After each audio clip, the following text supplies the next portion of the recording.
가슴이 답답합니다. 숨이 막힙니다. 그 사람 얼굴이 떠오르면 그렇습니다. 전화기를 들었다가 내려놓은 적 있으십니까? 만나기 전날 밤, 그 사람 생각에 잠이 안 온 적 있으십니까? 모임에서 돌아오는 길, 왜 이렇게 지치는지 모르겠던 적이 있으십니까? 예전엔 그냥 웃고 넘기던 말 한마디가 요즘은 며칠씩 머릿속에서 맴돕니다. 내가 너무 예민한가? 스스로를 달래보지만 또 한 번 상처받고 나면 이건 아닌데 하는 생각이 또렷해집니다. 그런데 이상합니다. 마음이 떠난 걸 알면서도 막상 정리하려 하면 말이 많아집니다. 마지막엔 오해라도 풀어야지. 서운했던 건 말해야지. 내가 얼마나 참았는지 알아야지. 그렇게 설명을 꺼내는 순간 관계는 끝나기는커녕 더 얽힙니다. 상대는 변명하고 나는 더 억울해지고 결국 둘 다 감정의 늪에 빠져버립니다. 아마 많은 분들이 고개를 끄덕이실 겁니다. 이건 여러분만의 문제가 아닙니다. 인간이라면 누구나 겪는 일입니다. 다산 정약용은 사람의 일은 대개 시끄러워질수록 길을 잃는다는 취지로 경계했습니다. 오늘 이야기는 바로 그 지점입니다. 다투지 않고 미워하지도 않고 그렇다고 질질 끌지도 않으면서 인연을 정리하는 법. 떠날 사람은 붙잡지 않고 남을 사람은 시험하지 않으며 무엇보다 내 마음을 해치지 않는 조용한 마무리에 대해 말씀드리겠습니다. 끝까지 들으시면 말 한마디로 상처를 남기지 않으면서도 단호해질 수 있는 순서가 보일 겁니다. 내가 나쁜 사람이 되지 않고도 관계를 끝낼 수 있구나 하는 안도감도 함께 드릴 수 있을 겁니다. 첫 번째 이야기를 시작하겠습니다. 다산은 글을 쓰기 전에 마음을 먼저 고요히 하라고 강조했습니다. 말도 마찬가지입니다. 관계를 끊겠다고 결심한 순간 입이 바빠지면 마음은 뒤늦게 따라가다 넘어집니다. 말은 상대를 설득하는 도구처럼 보이지만 실제로는 내 감정을 다시 불붙이는 불쏘시개가 되기 쉽습니다. 노자는 말이 많으면 가난해진다는 뜻으로 경계했습니다. 여기서 가난해지는 건 지갑이 아니라 마음의 여유입니다. 인연을 정리할 땐 설명이 아니라 정리가 필요합니다. 다산식으로 말하면 소란을 줄일수록 도리가 또렷해집니다. 그래서 첫 번째 기술은 간단합니다. 말의 양을 줄이는 것이 아니라 말의 문을 닫는 것입니다. 먼저 잘못된 예를 하나 들려드리겠습니다. 64살 남자분이 계셨습니다. 동호회에서 무시당하는 게 참기 힘들었습니다. 어느 날 결심했습니다. 오늘은 꼭 말해야지. 모임에서 상대를 붙잡고 따졌습니다. 왜 나한테만 그런 말을 해요? 내가 뭘 잘못했는데요? 사과해요. 상대는 눈을 동그랗게 떴습니다. 뭐야, 농담도 못해? 너무 예민한 거 아니야? 주변 사람들이 쳐다봤습니다. 분위기가 싸늘해졌습니다. 그날 이후 동호회에서 그분은 예민한 사람이 되었습니다. 더 외로워졌습니다. 결국 동호회를 그만뒀습니다. 하지만 마음은 끝나지 않았습니다. 그 일이 몇 달씩 머릿속에 맴돌았습니다. 내가 잘못했나? 그냥 참을걸. 말로 끝내려다 오히려 더 깊은 상처를 얻은 겁니다. 그렇다면 어떻게 해야 할까요? 비슷한 상황에서 다르게 대처한 분이 있습니다. 62살 김현수 선생님 이야기를 들려드리겠습니다. 인천에서 30년 넘게 중소기업을 다니다 정년을 앞두고 계신 분입니다. 퇴직 후를 대비해서 사진 동호회에 나가기 시작했습니다. 처음엔 좋았습니다. 같은 또래분들과 출사도 다니고 커피도 마시며 소소한 즐거움이 있었습니다. 그런데 문제는 한 사람이었습니다. 모임에서 늘 현수 선생님을 향해 무시 섞인 농담을 던지는 사람이 있었습니다. 아, 김형은 카메라만 좋지 실력은 아직 멀었어. 사진은 센스야, 센스. 공부한다고 되는 게 아니야. 처음엔 웃어 넘겼습니다. 그냥 농담이겠지. 내가 예민한가 보다. 그런데 한 번, 두 번, 세 번. 그 말이 쌓이자 마음이 달라졌습니다. 모임 가는 날 아침이면 속이 답답했습니다. 밥을 먹어도 소화가 안 됐습니다. 모임이 끝나고 집에 오면 그 말이 자꾸 머릿속에서 맴돌았습니다. 내가 뭘 잘못했나? 진짜 내 실력이 없는 건가? 밤마다 뒤척였습니다. 새벽 3시에 눈이 떠졌습니다. 천장을 보며 그 말이 또 떠올랐습니다. 카메라만 좋지 실력은 멀었어. 이불을 걷어차고 거실로 나왔습니다. 냉장고에서 물을 꺼내 마셨습니다. 손이 떨렸습니다. 내가 왜 이러고 있나? 창밖을 보니 가로등만 켜져 있었습니다. 온 세상이 자는데 나만 깨어 있었습니다. 그 사람 때문에 분했습니다. 소파에 앉아 카메라를 꺼냈습니다. 지난 출사 때 찍은 사진을 넘겨봤습니다. 못 찍은 건가? 진짜 재능이 없는 건가? 사진을 보는데 눈물이 났습니다. 60이 넘어서 처음 해보는 취미였습니다. 늦깎이로 시작한 거 알고 있었습니다. 그래도 나름 열심히 했습니다. 유튜브로 강의도 찾아보고 책도 사서 읽었습니다. 그런데 그 한마디에 다 무너지는 기분이었습니다. 아내가 거실로 나왔습니다. 왜 앉아요? 그냥 잠이 안 와서. 또 그 사람 생각해요? 현수 선생님은 대답하지 못했습니다. 아내가 옆에 앉았습니다. 그 동호회 안 나가면 안 돼요? 당신 요즘 너무 힘들어 보여요. 그 말에 목이 메었습니다. 그만두면 지는 것 같아서 그 생각이 발목을 잡고 있었습니다. 웃으면서 참아야 하나? 아니면 따지고 나가야 하나? 두 생각 사이에서 밤마다 잠을 설쳤습니다. 그러던 어느 출사 날이었습니다. 또 그 사람이 말을 던졌습니다. 김형, 오늘도 자동 모드야? 하. 주변 사람들이 웃었습니다. 현수 선생님은 가슴이 뜨거워졌습니다. 순간 따지고 싶었습니다. 당신이 뭔데 나한테 그래? 그 말이 목구멍까지 올라왔습니다. 그런데 문득 생각이 스쳤습니다. 설명하면 또 꼬인다. 지난번에도 그랬습니다. 서운함을 말했더니 상대는 농담도 못해? 라며 오히려 현수 선생님을 이상한 사람 취급했습니다. 그때의 씁쓸함이 떠올랐습니다. 현수 선생님은 잠시 숨을 골랐습니다. 그리고 담담하게 말했습니다. 그 말은 좀 불편하네요. 상대가 눈을 동그랗게 떴습니다. 또 예민하네. 농담이야, 농담. 현수 선생님은 더 이상 말을 느리지 않았습니다. 이기려는 말은 내 잠을 뺏는다. 그 생각이 마음을 잡아주었습니다. 알겠습니다.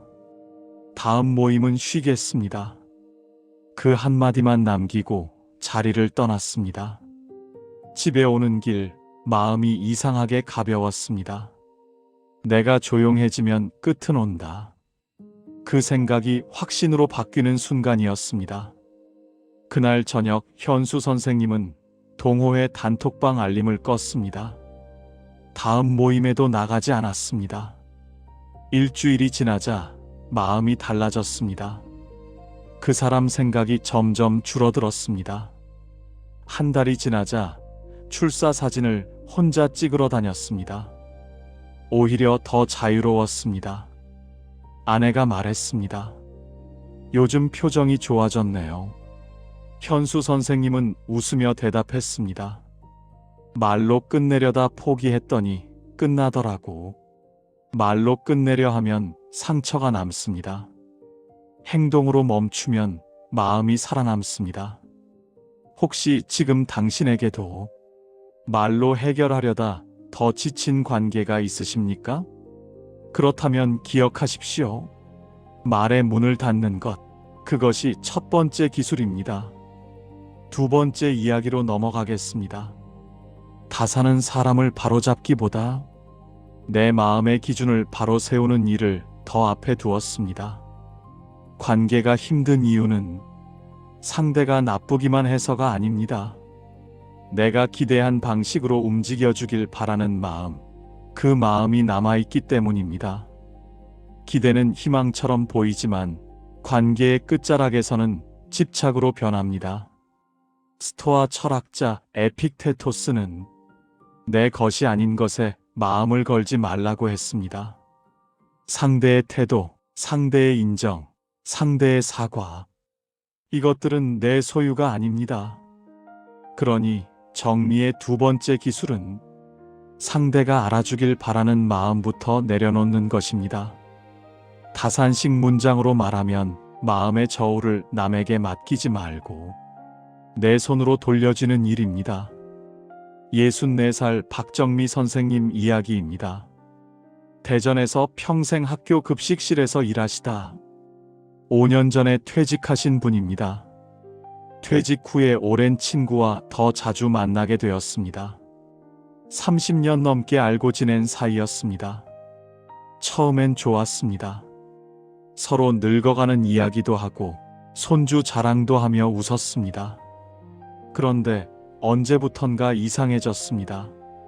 친구가 만날 때마다 비교를 했습니다. 너희 아들은 아직 과장이지? 우리 아들은 이번에 부장 됐어. 너희 집은 전세지? 우리는 작년에 집 샀잖아.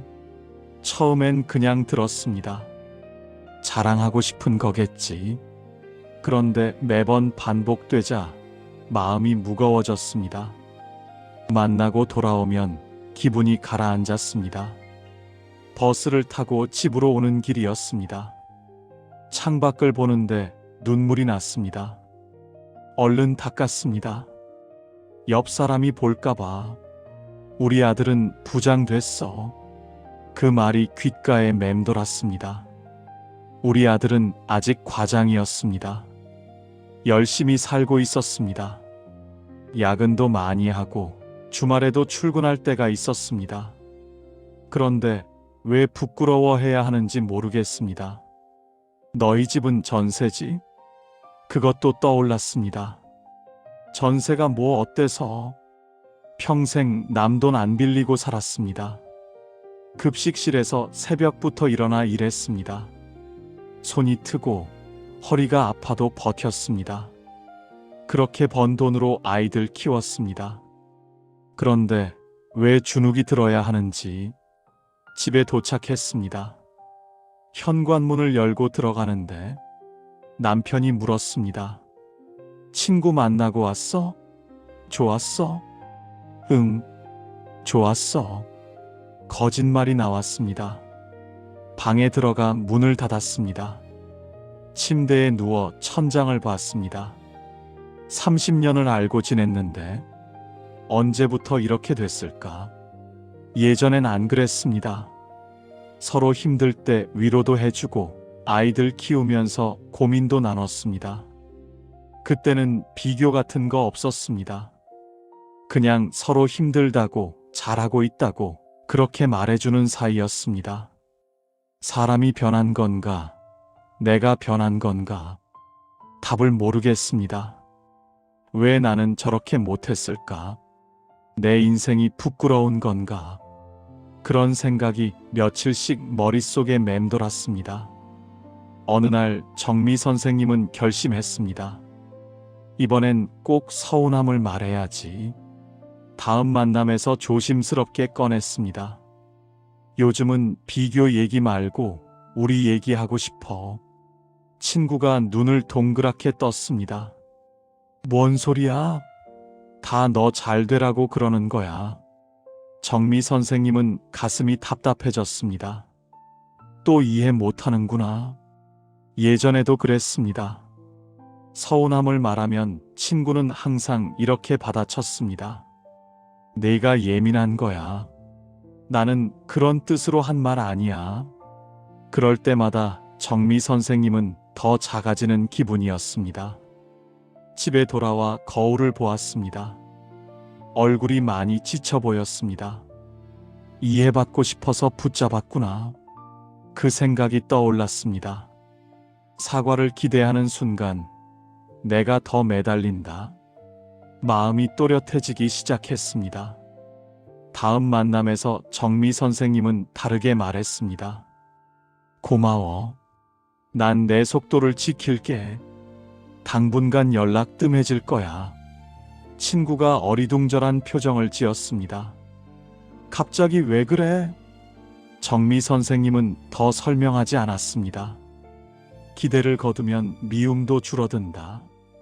그 생각을 붙잡고 자리에서 일어났습니다. 그 뒤로 연락 간격을 늘렸습니다. 한 달에 2~3번 만나던 것을 2달에 1번으로 줄였습니다. 처음엔 미안한 마음이 들었습니다. 30년 친구인데. 그런데 시간이 지나자 달라졌습니다. 비교로 흔들리던 마음이 안정되기 시작했습니다. 내 인생이 부끄럽다는 생각이 점점 사라졌습니다. 어느 날 남편이 말했습니다. 요즘 얼굴이 편해 보여. 정미 선생님은 조용히 웃었습니다. 기대를 비우는 순간 관계는 저절로 가라앉습니다. 그리고 내 삶이 다시 선명해집니다. 혹시 지금 당신에게도 알아줬으면 하는 마음으로 붙잡고 있는 사람이 있으십니까? 그 기대를 내려놓는 순간 당신의 하루가 달라질 수 있습니다. 지금 이 이야기가 마음에 닿으셨다면 구독과 좋아요를 눌러주시면 감사하겠습니다. 그 작은 응원이 더 많은 분들께 이 이야기를 전하는 힘이 됩니다. 이제 3번째 이야기를 시작하겠습니다. 다사는 사람을 단칼에 재단하기보다 형편을 살피고 분수를 세우라는 태도를 중시했습니다. 인연도 그렇습니다. 바로 끊어내려 하면 죄책감과 반동이 함께 옵니다. 내가 너무 매정한 건가? 이러다 완전히 남이 되는 거 아닌가? 그런 생각이 밀려와서 결국 다시 연락하게 됩니다. 그래서 3번째 기술은 단절이 아니라 거리입니다. 거리는 차가움이 아닙니다. 거리는 안전장치입니다. 몽테뉴는 인간관계에서 과도한 밀착이 오히려 자유를 해친다고 보았습니다. 너무 가까우면 숨이 막힙니다. 너무 자주 보면 작은 것도 크게 보입니다. 자주 연락하던 습관을 줄이고 감정이 과열되는 자리를 피하고 대답의 속도를 늦추는 것만으로도 관계의 온도가 떨어집니다. 다산식으로 말하면 마음이 다치지 않는 선을 정하는 것이 곧 예의입니다. 상대를 미워해서 거리를 두는 게 아닙니다. 나를 지키기 위해 거리를 두는 겁니다. 67살 이영호 선생님 이야기입니다. 광주에서 평생 공무원으로 일하시다 3년 전에 퇴직하신 분입니다. 퇴직 후에 형제 모임이 잦아졌습니다. 부모님이 돌아가시고 나서 형제들끼리 더 자주 보자고 약속했기 때문입니다. 처음엔 좋았습니다. 오랜만에 모여 밥도 먹고 옛날 이야기도 하며 웃었습니다. 그런데 문제는 항상 같은 주제였습니다. 모임만 하면 돈 이야기가 나왔습니다. 영호야, 너는 공무원 연금 나오니까 좋겠다. 우리는 노후 준비도 못했는데 아버지 땅 정리할 때 내가 좀 더 양보했어야지. 처음엔 그냥 들었습니다. 형들도 힘든가 보다. 내가 이해해야지. 그런데 매번 반복되자 마음이 달라졌습니다. 모임 날짜가 다가오면 속이 더부룩했습니다. 밥맛이 없었습니다. 아내가 물었습니다. 왜 그래요? 형제 모임 간다면서 표정이 왜 그래요? 영호 선생님은 한숨만 쉬었습니다. 가족이라 끊지 못하고 만나면 속이 상해 며칠씩 체한다. 그게 솔직한 마음이었습니다. 어느 명절 모임이었습니다. 영호 선생님이 먼저 말했습니다. 형, 이번엔 돈 얘긴 하지 말자. 오랜만에 모였는데. 큰형이 눈을 치켜떴습니다. 왜? 찔리는 게 있냐? 영호 선생님은 가슴이 뜨거워졌습니다. 순간 따지고 싶었습니다. 내가 뭘 찔려? 평생 성실하게 살았는데. 그 말이 목구멍까지 올라왔습니다. 그런데 문득 지난 모임이 떠올랐습니다. 그때도 말다툼을 했습니다. 결국 서로 얼굴 붉히고 헤어졌습니다. 그 뒤로 한 달 동안 서로 연락도 안 했습니다. 명절 때 만났는데 분위기가 어색했습니다. 그때 일이 또렷이 떠올랐습니다. 작년 추석이었습니다. 어머니 제사를 지내고 나서 형들과 술을 마셨습니다. 큰형이 또 그 이야기를 꺼냈습니다. 아버지 땅 정리할 때 말이야. 내가 좀 더 양보했어야 했어. 영호 선생님은 참았습니다. 그런데 큰형이 계속했습니다. 넌 공무원 연금 나오잖아. 우리는 뭐 있어? 노후 준비도 못했는데. 참고 있던 게 터졌습니다. 형, 그 땅 정리할 때 나도 양보 많이 했잖아. 왜 맨날 그 얘기야? 큰형이 눈을 부릅 떴습니다. 뭐? 내가 뭘 양보했는데? 형이 제일 좋은 땅 가져갔잖아. 난 구석에 있는 거 가져갔고. 그게 뭐? 내 땅도 값 올랐잖아. 목소리가 점점 커졌습니다. 둘째 형이 말렸습니다. 야, 그만해. 제사날 왜 이래? 하지만 멈출 수 없었습니다. 쌓인 게 터져나왔습니다. 형은 맨날 나한테만 그래. 평생 성실하게 살았는데 왜 나만 뭔가 빚진 사람처럼 대해? 큰형이 벌떡 일어났습니다. 야, 너 지금 나한테 대드는 거야? 영호 선생님도 일어났습니다. 형수님들이 말렸습니다. 결국 인사도 제대로 못하고 헤어졌습니다. 집에 오는 차 안에서 아내가 한숨을 쉬었습니다. 명절마다 왜 이래요? 영호 선생님은 대답하지 못했습니다. 손이 아직도 떨렸습니다. 그 뒤로 한 달 동안 형들과 연락이 끊겼습니다. 설날이 다가와서야 어색하게 인사를 했습니다. 하지만 마음은 여전히 불편했습니다. 또 싸우면 이번엔 진짜 남이 되겠구나. 싸우면 다음 만남이 더 지옥이다. 그 생각이 스쳤습니다. 영호 선생님은 숨을 깊이 들이마셨습니다. 그리고 담담하게 말했습니다.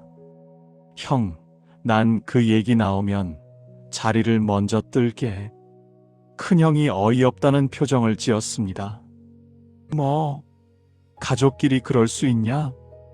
영호 선생님은 더 이상 말을 느리지 않았습니다. 가족이라도 내 마음은 지켜야 한다. 그 생각을 붙잡고 조용히 앉아 있었습니다. 잠시 후 또 돈 이야기가 시작되었습니다. 아버지 땅 정리할 때 말이야. 영호 선생님은 자리에서 일어났습니다. 나 먼저 갈게. 다음에 보자. 밥값을 놓고 조용히 나왔습니다.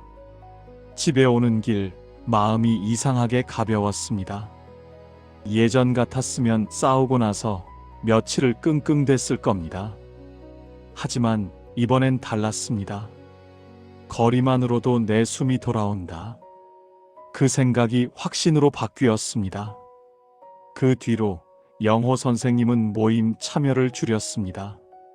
매달 한 번 모이던 것을 분기별로 바꿨습니다. 형들이 뭐라고 할까 걱정했습니다. 그런데 의외로 아무 말 없었습니다. 오히려 모임에서 돈 이야기가 줄었습니다. 나중에 둘째 형이 전화를 했습니다. 영호야, 내가 없으니까 모임이 좀 심심하더라. 영호 선생님은 웃으며 대답했습니다. 형, 다음엔 갈게. 날씨 좋을 때 보자. 끊지 못하는 관계도 거리는 만들 수 있습니다. 그 거리에서 내가 회복됩니다. 가족이라서 끊을 수 없다면 거리를 두십시오. 거리는 미움이 아니라 지혜입니다. 혹시 지금 당신에게도 끊을 수 없어서 더 힘든 관계가 있으십니까? 그렇다면 기억하십시오. 거리는 차가움이 아니라 안전장치입니다. 그것이 세 번째 기술입니다. 네 번째 이야기로 넘어가겠습니다. 다사는 남의 허물을 파헤치기 전에 내 마음의 흐트러짐을 먼저 살피라고 했습니다. 관계를 끝낼 때 가장 질긴 감정은 원망입니다. 원망은 상대를 벌주는 것 같지만 실은 내 시간을 붙잡습니다. 왜 그랬을까? 어떻게 나한테 그럴 수 있지? 내가 뭘 잘못했길래? 이 질문들은 오래 붙들수록 내 하루를 갉아먹습니다. 밤에 잠이 오지 않습니다. 아침에 눈을 떠도 그 생각뿐입니다. 밥을 먹어도 맛이 없습니다. 스토아 철학자 에픽테토스는 원망을 내 통제 밖에 대한 집착으로 보았습니다. 상대가 왜 그랬는지, 상대가 반성하는지, 상대가 미안해하는지, 이것들은 내가 통제할 수 없습니다. 통제할 수 없는 것에 매달리면 통제할 수 있는 것마저 놓치게 됩니다. 네 번째 기술은 상대를 용서하라는 말이 아닙니다. 내가 더 이상 그 감정을 먹지 않겠다는 결심입니다. 다산식 문장으로 바꾸면 마음의 문턱에 서서 여기까지만 드리겠다라고 정하는 일입니다. 원망을 내려놓는 건 상대를 살리는 게 아닙니다. 나를 살리는 겁니다. 61살 최선우 선생님 이야기입니다. 부산에서 30년 넘게 무역회사에서 일하시다 이제 퇴직을 앞두고 계신 분입니다. 정년까지 1년 남은 어느 날이었습니다. 회사에서 이상한 소문이 돌기 시작했습니다. 최 부장이 예전에 거래처한테 뒷돈 받았대. 그래서 그렇게 오래 버틴 거 아냐? 선우 선생님은 귀를 의심했습니다. 30년 동안 성실하게 일했습니다. 단 한 번도 그런 적이 없었습니다. 소문의 출처를 추적해보니 같은 팀 후배였습니다. 선우 선생님이 퇴직하면 그 자리를 노리고 있던 사람이었습니다. 분노가 치밀었습니다. 30년 경력을 이렇게 더럽히다니 가만히 있을 수 없다. 따지고 싶었습니다. 증거를 모아서 고발하고 싶었습니다. 밤마다 그 생각에 잠을 못 잤습니다. 아내가 걱정했습니다. 회사에서도 달라진 게 느껴졌습니다. 복도에서 후배들이 수군거렸습니다. 선우 선생님이 지나가자 말을 멈췄습니다. 점심시간에 식당에 갔습니다. 평소 같이 먹던 동료가 자리를 피했습니다. 아, 저 오늘 약속 있어서요. 거짓말인 걸 알았습니다. 혼자 밥을 먹었습니다. 국이 목으로 넘어가지 않았습니다. 30년을 이렇게 끝내는 건가? 숟가락을 내려놓았습니다. 오후 회의 시간이었습니다. 부장님이 선우 선생님을 쳐다봤습니다. 예전과 다른 눈빛이었습니다. 설마 부장님도 그 소문을 들은 건가? 가슴이 철렁 내려앉았습니다. 퇴근 후 주차장으로 갔습니다. 차에 올라타고 시동을 걸지 않았습니다. 핸들을 잡은 손이 떨렸습니다. 내가 뭘 잘못했다고? 30년을 성실하게 살았는데 눈물이 났습니다. 60이 넘어서 회사 주차장에서 혼자 우는 자신이 한심했습니다. 그런데 멈출 수가 없었습니다. 한참을 울다가 집으로 향했습니다. 현관문을 열었습니다. 아내가 놀란 표정으로 물었습니다. 눈이 왜 그래요? 무슨 일 있어요? 아니, 피곤해서. 또 거짓말을 했습니다. 방에 들어가 누웠습니다. 천장을 보며 생각했습니다. 이렇게 끝나는 건가? 30년이 이렇게 무너지는 건가? 어느 날 후배와 마주쳤습니다. 선우 선생님이 먼저 말했습니다. 그 이야기 들었습니다. 후배가 눈을 피하며 대답했습니다. 제가 한 말 아니에요. 오해예요. 뻔한 거짓말이었습니다. 선우 선생님은 가슴이 터질 것 같았습니다. 순간 소리치고 싶었습니다. 내가 그랬잖아. 다 알아. 그 말이 목구멍까지 올라왔습니다. 그런데 문득 생각이 스쳤습니다. 진실을 캐면 내 감정만 더 상한다. 지난주에도 증거를 모으느라 밤을 새웠습니다. 결국 아무것도 못 찾았습니다. 오히려 스트레스로 혈압이 올랐습니다. 병원에서 약을 처방받았습니다. 원망을 들고 있으면 퇴직 뒤에도 못 쉰다. 그 생각이 마음을 스쳤습니다. 선우 선생님은 숨을 깊이 들이마셨습니다. 그리고 담담하게 말했습니다. 그래, 더 확인하지 않겠습니다. 업무만 하죠. 후배가 어리둥절한 표정을 지었습니다. 선우 선생님은 더 이상 말을 느리지 않았습니다. 돌아서서 자리로 갔습니다. 내 평온이 내 편이다. 그 생각을 붙잡았습니다. 그 뒤로 선우 선생님은 달라졌습니다. 후배와 사적인 대화를 끊었습니다. 업무만 간단히 처리했습니다. 소문에 대해 해명하지 않았습니다. 아는 사람들이 물어봐도 웃으며 넘겼습니다. 뭐 그런 말도 있더라고요. 처음엔 억울했습니다.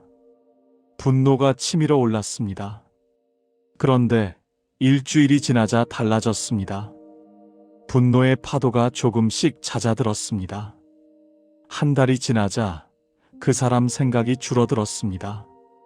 퇴직 날이 다가왔습니다. 선우 선생님은 담담하게 짐을 쌌습니다. 후배가 다가와 악수를 청했습니다. 선우 선생님은 가볍게 받아주었습니다. 미움도 없었고 원망도 없었습니다. 그냥 지나가는 사람이었습니다. 집에 와서 아내에게 말했습니다. 이제 진짜 쉴 수 있겠어. 아내가 웃으며 대답했습니다.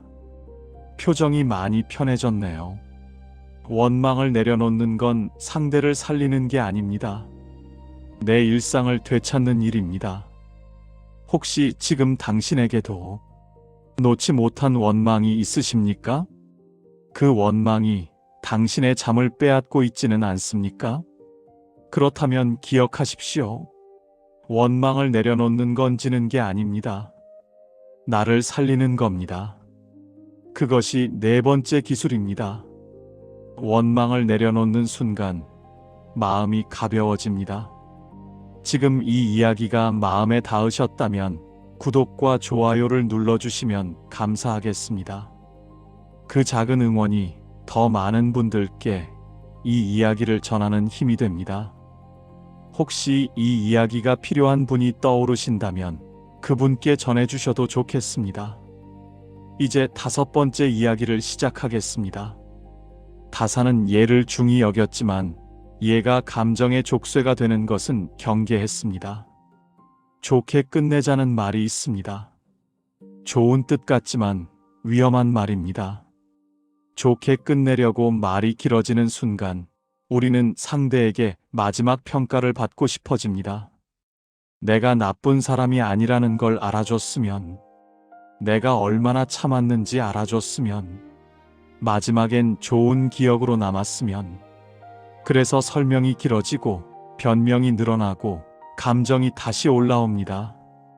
상대도 마찬가지입니다. 내가 길게 말하면 상대도 길게 반응합니다. 그 반응이 다시 내 마음을 흔듭니다. 끝내려던 관계가 다시 얽힙니다. 노자의 방식으로 말하면 너무 채우려 하면 넘치고 넘치면 깨집니다. 그래서 5번째 기술은 짧은 인사입니다. 짧은 인사는 냉정함이 아닙니다. 마무리의 기술입니다.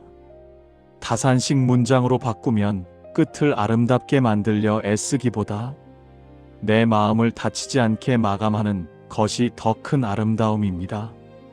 58살 장미라 선생님 이야기입니다.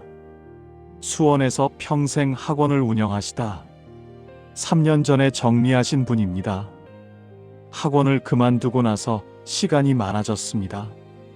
그런데 문제가 생겼습니다. 친정 쪽 지인이 자꾸 부탁을 해왔습니다. 미라야, 너 시간 많잖아. 이것 좀 도와줘. 미라야, 너밖에 없어. 한 번만. 미라야, 이번만 부탁해. 다음엔 안 그럴게. 처음엔 도와줬습니다. 어려울 때 서로 돕는 거지. 친정 쪽 사람인데 거절하기 못하지. 그런데 1번, 2번, 3번 부탁이 끝없이 이어졌습니다. 어느 날은 이사 도우미였습니다. 어느 날은 병원 동행이었습니다. 어느 날은 아이 봐주기였습니다. 미라 선생님은 점점 지쳐갔습니다. 특히 지난달 일이 떠올랐습니다. 그 지인이 전화를 했습니다. 미라야, 이번 주 토요일에 우리 애 좀 봐줄 수 있어? 남편이랑 결혼 기념일이라 여행 가거든. 토요일은 미라 선생님도 약속이 있었습니다. 오랜만에 고등학교 동창을 만나기로 했습니다. 그날은 좀 어려운데. 진짜? 야, 너밖에 없어. 다른 사람 부탁하기도 그렇고. 한 번만, 응? 결국 동창 모임을 취소했습니다. 토요일 아침 일찍 그 집에 갔습니다. 5살짜리 아이를 맡았습니다. 점심을 먹이고 낮잠을 재우고 간식을 주고 놀아주고 저녁이 되어서야 부모가 돌아왔습니다. 고마워, 미라야. 덕분에 잘 쉬다 왔어. 응, 잘 다녀왔어? 진짜 좋았어. 호텔도 좋고 밥도 맛있고. 아, 피곤하다. 우리 먼저 씻을게. 고맙다는 말 한마디. 그게 끝이었습니다. 저녁도 안 먹었냐고 묻지 않았습니다. 집에 어떻게 가냐고 묻지 않았습니다. 미라 선생님은 버스를 타고 집에 왔습니다. 발이 퉁퉁 부어 있었습니다. 허리가 아팠습니다. 나는 뭐지? 무료 베이비시터인가? 집에 와서 소파에 털썩 주저앉았습니다. 남편이 물었습니다. 밥은 먹었어? 아니. 뭐? 하루 종일 애 보고 밥도 못 먹었어? 미라 선생님은 대답하지 못했습니다. 눈물만 났습니다. 남편이 물었습니다. 요즘 왜 이렇게 바빠요? 학원도 안 하는데. 미라 선생님은 한숨을 쉬었습니다. 그러게, 나도 모르겠어. 밤마다 생각했습니다. 거절하면 미움받을까? 친정 쪽에서 내 욕하면 어떡하지?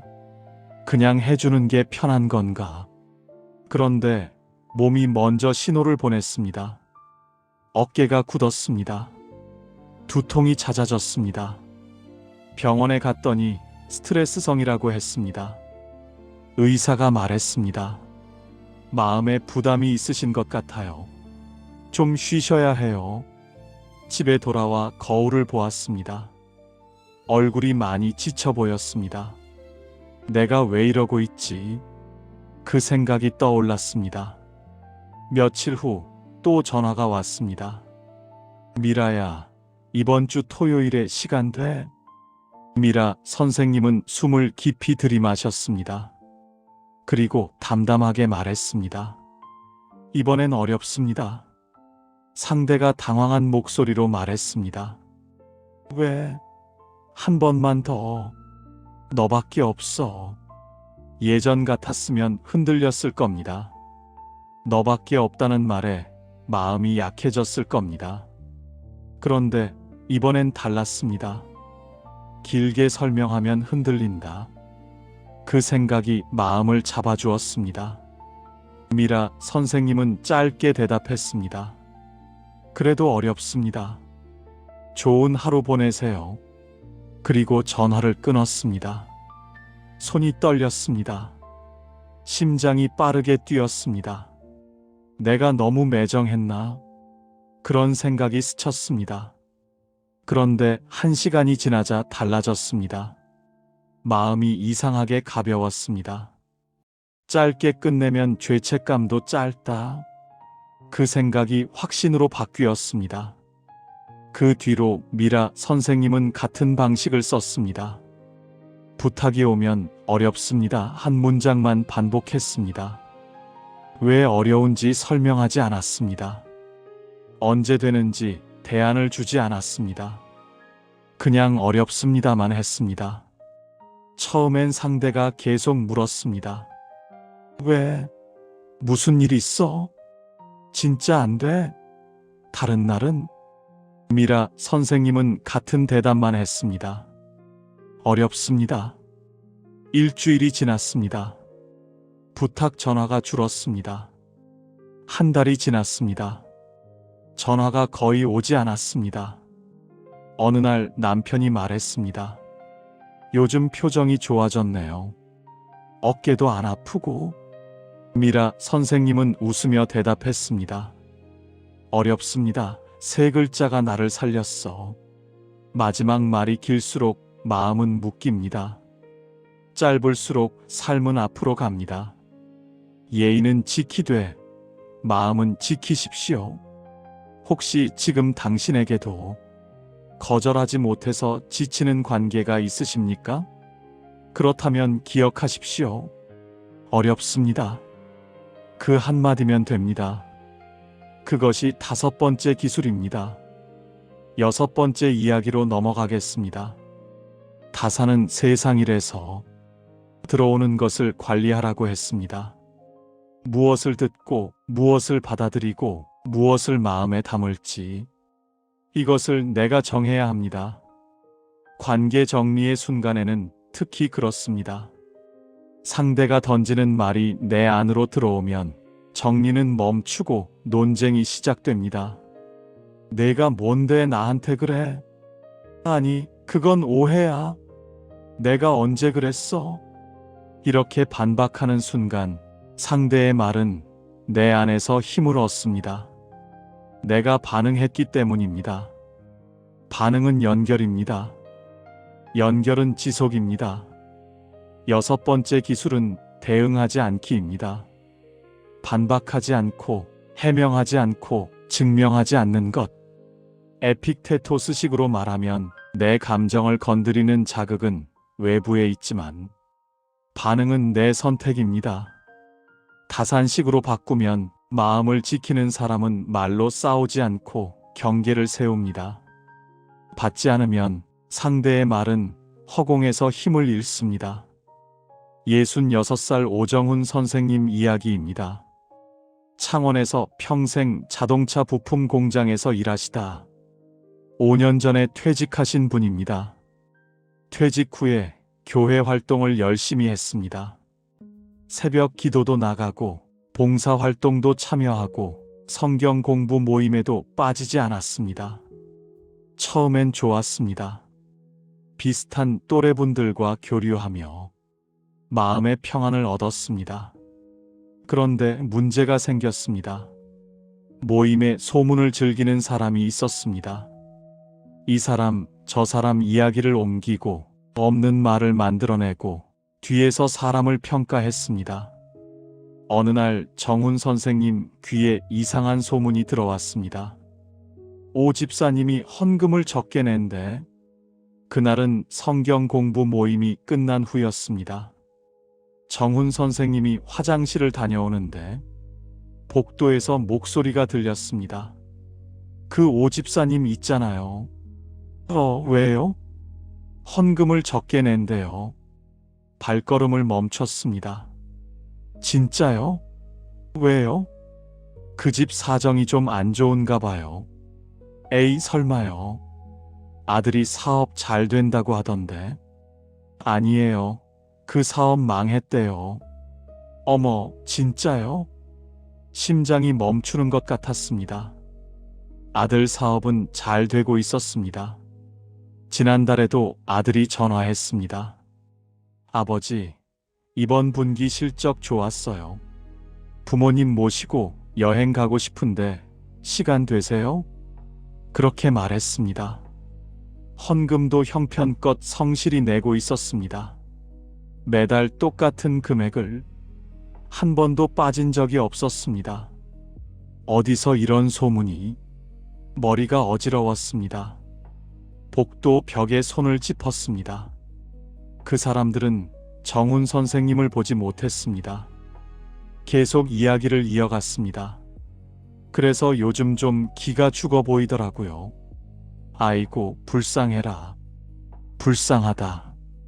그 말이 가슴에 박혔습니다. 평생 성실하게 살았습니다. 누구한테 손 벌린 적 없습니다. 남한테 피해 준 적 없습니다. 그런데 불쌍한 사람이 되어 있었습니다. 거짓 소문 하나에 소문의 출처를 추적해 보니 그 사람이었습니다. 분노가 치밀었습니다. 어떻게 이런 거짓말을 할 수 있지? 가만히 있을 수 없다. 해명하고 싶었습니다. 모임에서 공개적으로 따지고 싶었습니다. 밤마다 그 생각에 잠을 못 잤습니다. 아내가 걱정했습니다. 여보, 요즘 왜 그래요? 얼굴이 안 좋아요. 정훈 선생님은 한숨만 쉬었습니다. 어느 주일 예배 후였습니다. 그 사람이 다가왔습니다. 정훈 선생님이 먼저 말했습니다. 그 이야기 들었습니다. 상대가 눈을 동그랗게 떴습니다. 무슨 이야기요? 정훈 선생님이 담담하게 말했습니다. 아들 사업 이야기요. 헌금 이야기요. 상대가 손사래를 쳤습니다. 아이고, 제가 한 말 아니에요. 다른 분이 그러시던데. 뻔한 거짓말이었습니다. 정훈 선생님은 가슴이 뜨거워졌습니다. 순간 따지고 싶었습니다. 당신이 그랬잖아. 다 알아. 그 말이 목구멍까지 올라왔습니다. 그런데 문득 생각이 스쳤습니다. 해명은 또 다른 불을 부른다. 지난번에도 비슷한 일이 있었습니다. 다른 분이 소문 때문에 해명을 했습니다. 그랬더니 그렇게 민감하게 굴 일이냐며 오히려 그분이 이상한 사람 취급을 받았습니다. 받지 않으면 내 마음이 산다. 그 생각이 마음을 잡아주었습니다. 정훈 선생님은 숨을 깊이 들이마셨습니다. 그리고 담담하게 말했습니다. 그렇게 생각하셔도 괜찮습니다. 전 더 말하지 않겠습니다. 상대가 어리둥절한 표정을 지었습니다. 네, 그게 무슨... 정훈 선생님은 더 이상 말을 늘이지 않았습니다. 가볍게 목례를 하고 돌아섰습니다. 침묵은 패배가 아니라 선택이다. 그 생각을 붙잡고 걸었습니다. 그 뒤로 정훈 선생님은 달라졌습니다. 모임에서 필요한 일만 했습니다. 예배와 봉사에는 참여했지만 사적인 자리에는 가지 않았습니다. 그 사람과 마주쳐도 가볍게 인사만 했습니다. 대화를 이어가지 않았습니다. 처음엔 어색했습니다. 너무 차갑게 구는 건 아닌가. 그런 생각이 들었습니다. 그런데 일주일이 지나자 달라졌습니다. 그 사람 생각이 줄어들었습니다. 한 달이 지나자 소문도 잦아들었습니다. 정훈 선생님이 반응하지 않으니 재미가 없어진 것 같았습니다. 어느 날 아내가 말했습니다. 요즘 표정이 많이 편해졌네요. 정훈 선생님은 웃으며 대답했습니다. 안 받으니까 편하더라고. 상대를 설득하려는 순간 내 평온이 담보로 잡힙니다. 평온은 설득보다 먼저입니다. 혹시 지금 당신에게도 해명하고 싶은 억울함이 있으십니까? 그렇다면 기억하십시오. 받지 않으면 됩니다. 그것이 6번째 기술입니다. 이제 마지막 7번째 이야기로 넘어가겠습니다. 다사는 유배의 고독 속에서도 하루의 질서를 세웠습니다. 아침에 일어나 글을 읽고 낮에 제자를 가르치고 저녁에 편지를 썼습니다. 힘든 상황에서도 리듬을 잃지 않았습니다. 관계를 정리한 뒤에도 마찬가지입니다. 비워진 자리에 아무것도 없으면 마음은 다시 과거를 뒤집습니다. 그때 내가 왜 그랬을까? 다르게 말했으면 어땠을까? 그 사람은 지금 뭘 하고 있을까? 빈자리는 후회로 채워지기 쉽습니다. 그래서 7번째 기술은 새로운 리듬입니다. 산책 시간을 정하고 읽을 책을 고르고 배우고 싶은 것을 찾고 다시 연락하고 싶은 사람 한 명을 떠올리는 것. 몽테뉴는 인간이 자기 안에 머무는 힘을 길러야 한다고 말했습니다. 혼자 있어도 흔들리지 않는 힘. 그 힘은 하루의 리듬에서 나옵니다. 다산식으로 말하면 마음을 수습하는 힘이 곧 삶을 다시 세우는 힘입니다. 인연을 정리한다는 건 사람을 지우는 게 아닙니다. 내 시간을 되찾는 일입니다. 시간을 되찾으면 감정도 돌아옵니다. 72살 윤정자 선생님 이야기입니다. 전주에서 평생 한복집을 하시다 10년 전에 정리하신 분입니다. 같은 동네에서 40년을 사셨습니다. 이웃들과 정이 깊었습니다. 특히 옆집 분과는 자매처럼 지냈습니다. 서로 반찬도 나누고 경조사도 함께 다니고 손주 자랑도 하며 웃었습니다. 그런데 몇 년 전부터 이상해졌습니다. 그 이웃이 자꾸 비교를 했습니다. 우리 며느리는 살림을 잘해. 너희 며느리는? 우리 아들은 효도를 해. 너희 아들은 바쁘지? 우리 집은 손주가 자주 와. 너희는? 처음엔 그냥 들었습니다. 나이 드니까 자랑하고 싶은 거겠지. 내가 이해해야지. 그런데 매번 반복되자 마음이 달라졌습니다. 마주칠 때마다 기분이 가라앉았습니다. 집에 와서도 그 말이 맴돌았습니다. 내 인생이 못난 건가? 내 자식들이 부끄러운 건가? 밤마다 그 생각에 잠을 설쳤습니다. 남편이 걱정했습니다. 요즘 왜 그래요? 얼굴이 안 좋아요. 정자 선생님은 한숨만 쉬었습니다. 같은 동네라 피할 수 없어 더 불편하다. 마음속에서만 계속 다툼이 이어진다. 그게 솔직한 마음이었습니다. 어느 날 또 마주쳤습니다. 그 이웃이 또 비교를 시작했습니다. 우리 손주는 이번에 상 받았어. 너희 손주는? 정자 선생님은 숨을 깊이 들이마셨습니다. 예전 같았으면 웃으며 들었을 겁니다. 그런데 이번엔 달랐습니다. 담담하게 말했습니다. 요즘은 제가 좀 조용히 지내고 싶어요. 이웃이 눈을 동그랗게 떴습니다. 갑자기 왜 그래? 나한테 뭐 섭섭한 거 있나? 정자 선생님은 잠시 생각했습니다. 말로 풀려다 더 상처낼 필요 없다. 그 생각이 마음을 잡아주었습니다. 그럴 수도 있죠. 그래도 전 제 리듬을 지킬게요. 이웃이 어리둥절한 표정을 지었습니다. 정자 선생님은 가볍게 목례를 하고 돌아섰습니다. 집에 오는 길 마음이 이상하게 가벼웠습니다. 동네가 같아도 마음은 따로 설 수 있다. 그 생각이 확신으로 바뀌었습니다. 그 뒤로 정자 선생님은 달라졌습니다. 아침마다 산책을 나갔습니다. 집 앞 공원을 한 바퀴 돌았습니다. 도서관에서 책을 빌려 읽었습니다. 일주일에 한 번 독서 모임에 나갔습니다. 새로운 사람들을 만났습니다. 첫날이 기억납니다. 도서관 2층 소모임 방에 들어갔습니다. 낯선 얼굴들이 앉아 있었습니다. 어서 오세요. 처음이시죠? 진행자가 웃으며 맞아주었습니다.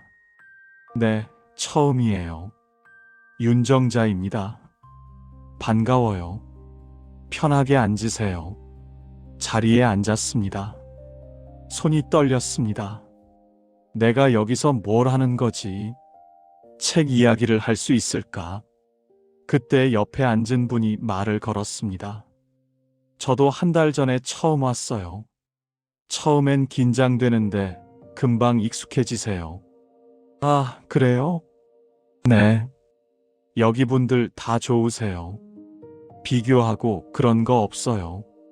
비교? 그 말에 마음이 움직였습니다. 그날 읽은 책은 수필집이었습니다. 나이 들어 좋은 것들이라는 책이었습니다. 한 분이 발표를 했습니다. 저는 이 구절이 좋았어요. 나이가 들면 남의 시선에서 자유로워진다. 진짜 그런 것 같아요. 예전엔 남들 눈치 많이 봤는데 요즘은 좀 덜해요. 다른 분이 고개를 끄덕였습니다. 맞아요. 저도 그래요. 정자 선생님도 모르게 고개를 끄덕였습니다. 그랬습니다. 나이 들면 자유로워져야 하는 건데 왜 나는 아직도 남의 말에 흔들리고 있었을까? 모임이 끝나고 집에 오는 길 발걸음이 가벼웠습니다. 오랜만에 느끼는 기분이었습니다. 누구도 너희 집은, 너희 자식은 묻지 않았습니다. 그냥 책 이야기만 했습니다. 생각을 나누고 공감하고 웃었습니다. 이런 관계도 있구나. 그 생각이 마음에 남았습니다. 비슷한 또래분들과 책 이야기를 나눴습니다. 처음엔 어색했습니다. 내가 이 나이에 새 친구를 사귈 수 있을까? 그런 생각이 들었습니다. 그런데 한 달이 지나자 달라졌습니다. 책 이야기를 나누는 게 즐거웠습니다. 비교하는 사람이 없었습니다. 서로의 생각을 존중했습니다. 2달이 지나자 이웃 생각이 줄어들었습니다. 마주쳐도 가볍게 인사만 했습니다. 예전처럼 오래 서서 이야기하지 않았습니다. 그래도 괜찮았습니다. 어느 날 남편이 말했습니다. 요즘 표정이 많이 밝아졌네요. 정자 선생님은 웃으며 대답했습니다. 내 하루를 채우니까 남의 말이 안 들리더라고. 비우는 것만으로는 끝나지 않습니다. 비운 자리엔 내 삶의 리듬을 다시 놓아야 합니다. 혹시 지금 당신에게도 정리한 뒤 허전함이 밀려오는 관계가 있으십니까? 그렇다면 기억하십시오. 빈자리를 후회로 채우지 마십시오. 새로운 리듬으로 채우십시오. 그것이 7번째 기술입니다. 이제 오늘 이야기를 마무리하겠습니다. 관계를 끝내는 가장 무서운 방식은 큰 싸움이 아닙니다. 좋게 끝내자는 이름으로 마지막 말을 길게 늘어놓는 것입니다. 그 순간 우리는 상대에게 판결을 요구합니다. 내가 옳았지? 내가 상처받았지? 당신이 미안해 해야지? 그런데 다산이 남긴 유배의 기록이 알려주는 건 정반대입니다. 사람이 살기를 찾는 때는 세상을 이기려 할 때가 아니라 마음을 거두어 들릴 때입니다. 떠나는 인연 앞에서 단호함은 목소리의 크기가 아닙니다. 내가 더 이상 이 감정을 먹지 않겠다는 결심의 깊이입니다. 오늘 우리가 함께 나눈 7가지 기술을 다시 한번 정리해 드리겠습니다. 첫째, 말의 문을 닫는 것. 설명하려 하지 마십시오. 말로 끝내려 하면 상처가 남고 행동으로 멈추면 마음이 살아남습니다. 둘째, 기대를 내려놓는 것. 상대가 알아주길 바라는 마음, 그 마음을 먼저 비우십시오. 기대를 거두면 미움도 줄어듭니다. 셋째, 거리를 만드는 것. 끊을 수 없다면 거리를 두십시오. 거리는 차가움이 아니라 안전장치입니다. 넷째, 원망을 멈추는 것. 왜 그랬을까라는 질문을 놓으십시오. 원망을 내려놓는 건 지는 게 아니라 나를 살리는 겁니다. 다섯째, 인사를 짧게 하는 것. 어렵습니다.